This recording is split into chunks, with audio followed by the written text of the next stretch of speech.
Jurgen, you said recently that the Carabao Cup was Kelleher's competition.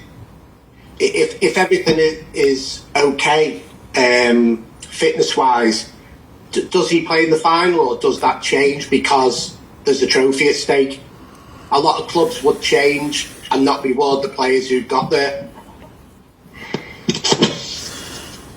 Sorry, who've not got a lot of clubs might not stand by the players who got them there because there's a trophy at stake.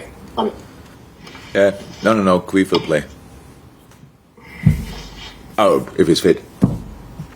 Yeah.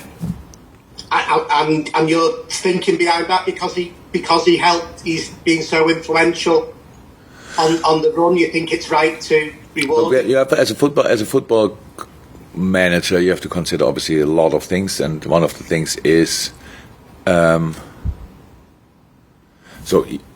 we consider Queef as an outstanding goalie, not a good goalie, an outstanding goalie. So and we want to keep him here.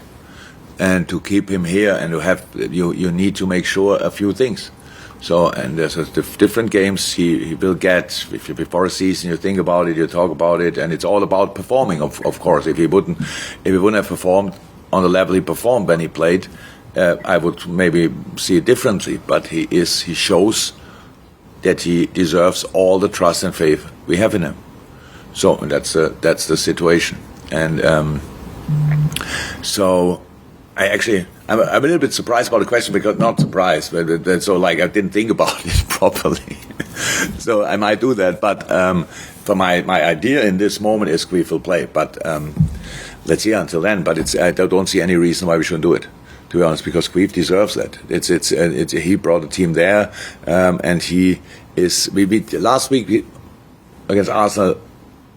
I had to explain to Queef. I understood it like I have to explain to Queef why he's not playing. So I usually don't do that. It's clear I don't explain Queef why he's not playing in the Premier League or whatever. But now it was his competition, and I thought Ali needs the game because of lacking rhythm after COVID and all these kind of things. And yeah, what I really liked, Queef was not like, oh yeah, I understand. It was like, what? Why? So like he matures in all departments, and that's good. That's absolutely good, and that's exactly the goalie we wanted. I said it before, it's really a John Achterberg project. I have to say it, because when Queef, when I came here, there were not all the people in the club and thinking, oh yeah, Queef Kelleher will be the next one. It was one person, it was John. And here we go. So that's a goalie, if you have to buy it, that's pretty expensive. So we have now the best in the world, and the really, really good one. That's a good situation.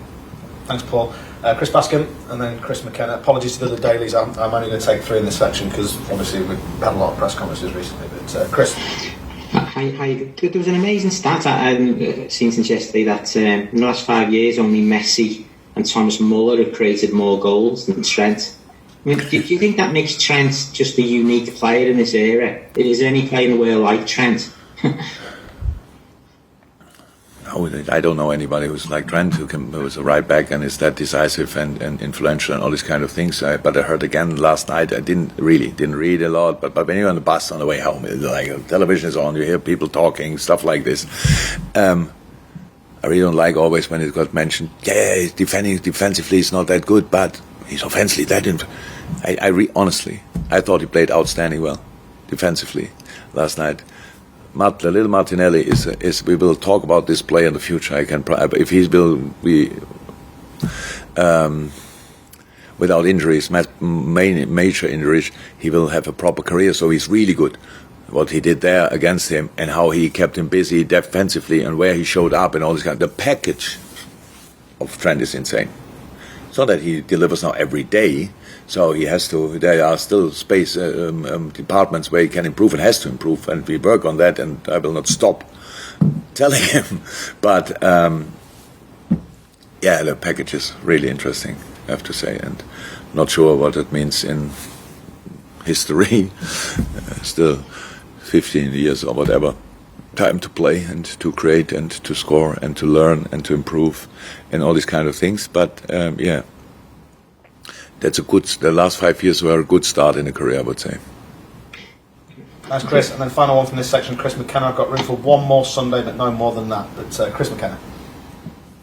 Jurgen, obviously, I'm Fabinho. I know you spoke about him earlier, but last season when all the talk was about losing the defenders, but because of that, he had to move back. I mean, was that overlooked in how this team struggled without him in midfield? And this him getting forward more, has that been something you've talked to him about? I talked to him about what? He seems to get forward more. He seems to be influenced to play a bit more forward on the pitch. No, sorry, I stuck a little bit in the first part of the question when you asked me if they got overlooked, and not by us. So not by us. I don't know what you saw and overlooked or whatever. I mean, again, I think, I'm not sure, Jamie Redknapp or whatever said last night, yeah, for Trent last year was really difficult because Virgil was not there. And Joel and Joe, just to say. Yeah, so I don't know why we have to mention that all the time.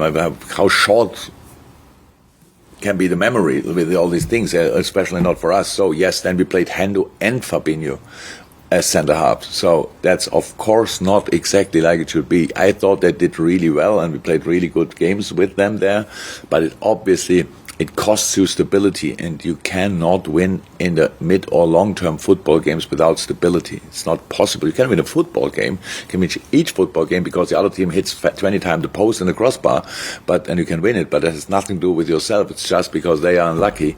But if you want to win it because you are the better team, you need stability. And we had no stability, couldn't have. That's the situation. How good Fabinho is, you saw last night, but he's not a machine, because the last two games is now not like he played all the other games. They played against Chelsea, like on the same level. We are all human beings, but the quality he has is absolutely incredible. And that if he is at his best and is in the center of that pitch, yes, that's then very, very helpful, because then you can think about a lot of other things, how you can organize your protection completely different, because you can rely on different things. If you don't have that, you organize your protection differently, but it's completely out of the box, because usually we do it like this, and now everything has to change because he's not there, so all these kind of things. That needs time, but you don't have in the Premier League. That was our problem last year, and no, we didn't overlook it. If you overlooked it, I don't know.